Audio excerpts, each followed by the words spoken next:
This is Casey Anthony for Speech 1315. Here is my audience. Here's my outline. Here we go. There was one of two things I had a right to, liberty or death. If I could not have one, I would have the other. Those are the words of Harriet Tubman and who I will be discussing with you today. There are three areas of her life that I will talk with you about. I will start by discussing her early years. Next, I will inform you of her role in the Underground Railroad. And finally, I will finish by informing you about Harriet Tubman's last work. So let me begin by telling you about the early years of Tubman's life. She was born around 1820 on a plantation in Maryland by the name of Araminta Ross. Her parents were Benjamin and Harriet Ross. It is believed that Tubman was one of 9 siblings, with her 2 older sisters being sold when she was young, never to be seen or heard from again. Harriet Tubman had a rough childhood. By the time she was 5 or 6 years old, the plantation owner began renting her out to other slave owners, where she was mistreated and abused. The abuse she endured left her with lifetime scars and permanent brain damage that caused seizures, severe headaches, and narcoleptic episodes. As she got older, she was moved outdoors to work in the fields. Though the work was tough, it gave her the opportunity to communicate with free slave people. This is where she learned of slaves who escaped to the north and that there were people who would help along the way. In 1844, she married a man by the name of John Tubman. When she heard she would be sold, she decided to make a run for it.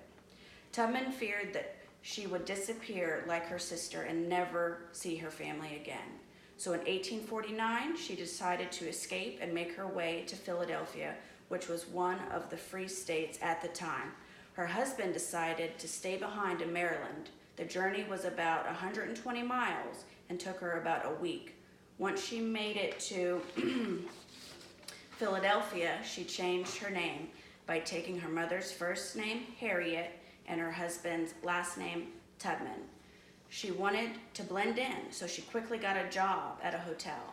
Soon after, Tubman decided she couldn't leave her family behind, and in 1850 she made her way back down south and to liberate her family. Now let's move on and discuss her role in the Underground Railroad. Hundreds of people participated in the railroad, from wealthy white people to free blacks, who worked together in total secrecy. They used a special code and signals to communicate with each other, often using their attics and cellars in their homes for hiding places.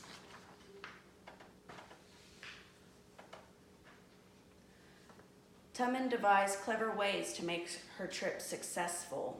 For instance, she would leave on a Saturday night because runaway notices couldn't be put in the paper until Monday, carrying a drug to use on a crying baby in case the cries would get them caught, and even using the master's buggy and horse of the slaves whom she was rescuing for the first leg of the journey.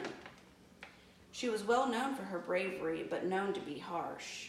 One example of this was when a slave she was rescuing wanted to turn back due to being scared. This would put the whole group in danger, so Tubman pulled a gun out on him and said, "Move or die." Ultimately, the slave complied and was led to freedom. Tubman was able to make 19 trips and save countless slaves, including her parents and siblings. Finally, I will finish up by informing you about Harriet Tubman's last work. Her doors were always open to the needy. For years, freed slaves would come looking for shelter and food and go when they were able. Though Tubman didn't have a lot of money, she was still able to support herself and others. In 1896, she purchased 25 acres of land across from her home. Tubman bought this land in hopes to help take care of anyone in need, to be able to provide a refuge to people of any age or condition. This was Tubman's last work. As Tubman grew in age, it became increasingly difficult for her to manage the property.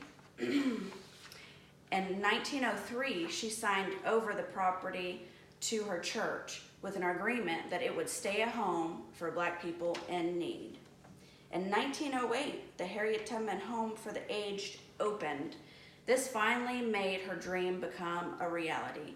This home was able to house up to 15 people. And in 1911, as Tubman's health continued to decline, she moved in and later died on March 10th, 1913. Tubman's final words to her family were not surprising. "I go to prepare a place for you." What I just informed you about was information on the life of Harriet Tubman. In the beginning, I told you about her early years. Then I discussed her role in the Underground Railroad. And lastly, I informed you of Harriet's last work. Knowing Harriet Tubman had to make the choice of liberty or death and spent her life helping others with the same decision has made her an important figure whose legacy helped shape the course of American history.